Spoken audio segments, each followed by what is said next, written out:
अब आती है अपनी यूनिट थर्ड।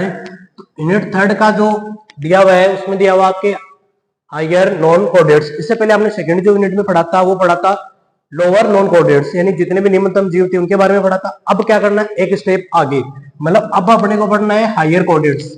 जितने हायर नॉन कोऑर्डिनेट्स है उनके बारे में पढ़ना है। हायर का मतलब जितने भी उच्च जो प्राणी होते हैं उनके बारे में। तो उनके बारे में अपने को देखना क्या है, सबसे पहले दिया हुआ आपके लोकोमोशन, गमन कैसे होता है, डाइजेशन यानी उनके अंदर पाचन की जो विधि है वो किस प्रकार होती है, रेस्पिरेशन यानी जो श्वसन की विधि है वो किस प्रकार होती है। उसके बाद में आपके दिया हुआ है ब्लड सर्कुलेशन। उसके बाद में आपका दिया हुआ है ब्लड सर्कुलेशन यानी उनके अंदर ब्लड का जो सर्कुलेशन है वो किस प्रकार होता है। बाद में दिया हुआ है रिप्रोडक्शन इन नेरीज, यानी अपने जो नेरीज दिया हुआ है उसके अपन लोकोमोशन में पढ़ेंगे, उसमें डाइजेशन पढ़ेंगे, रेस्पिरेशन पढ़ेंगे, ब्लड सर्कुलेशन पढ़ेंगे, उसके बाद में रिप्रोडक्शन पढ़ेंगे। नेरीज के बारे में अपने को सारी चीजें पढ़नी है। उसके बाद में है रिप्रोडक्शन मेटामेरिज्म इन एनेलिडा। एनेलिडा के अंदर जो मेटामेरिज्म होता है, जो खंडीभवन होता है वो किस प्रकार से होता है। उसके बाद में आपके सबसे जो इजी टॉपिक दिया हुआ है वो वर्मी कंपोस्टिंग, जो केचुआ खाद जो होता है वो किस प्रकार से तैयार किया जाता है उसके बारे में पढ़ना है।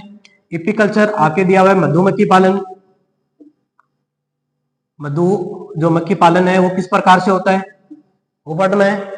उसके बाद में सेरिकल्चर, सेरिकल्चर का मतलब होता है रेशम कीट पालन, तो रेशम है वो किस प्रकार से तैयार करते हैं, उसका किस प्रकार से पालन किया जाता है और किस प्रकार से रेशम प्राप्त किया जाता है।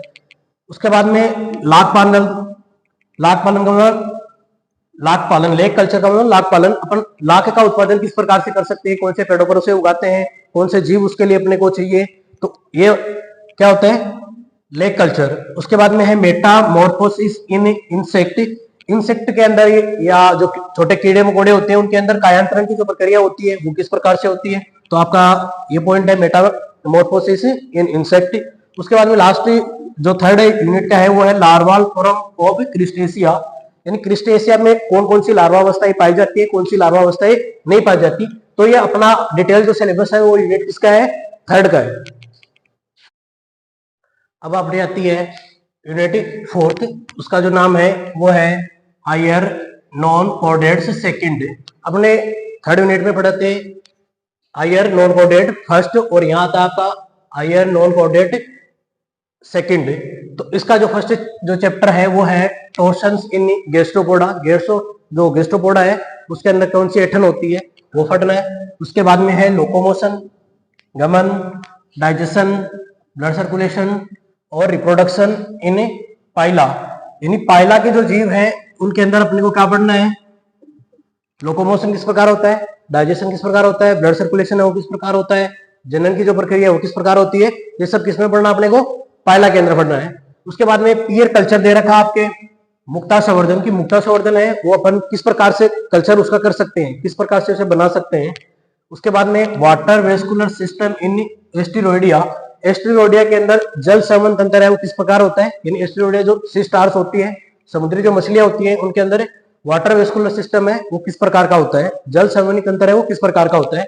उसके बाद में आता है आपका लार्वल फॉर्म ऑफ मोलस्का, यानी मोलस्का के अंदर कौन कौन सी लार्वा अवस्थाएं पाई जाती है। इसी प्रकार से इकानोडर्मेटा में कौन सी लार्वा अवस्थाएं पाई जाती है। और आपका जो लास्ट है वो हेमिकोडेटा है, तो हेमिकोडेटा के अंदर कौन सी लार्वा अवस्थाएं पाई जाती है। इस प्रकार अपन स्टार्ट फर्स्ट यूनिट से करके लास्ट यूनिट तक देखते हैं तो आपके पूरा जो दे रखा है वो दे रखा है नॉन कोऑर्डिनेट्स, आपके पूरा दे रखा है नॉन कोऑर्डिनेट्स। तो अपने को क्या पढ़ना है, पूरे में नॉन कोऑर्डिनेट्स जो जीव है उनके बारे में पढ़ना है।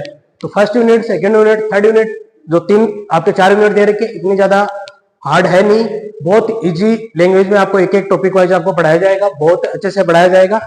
Always thank you.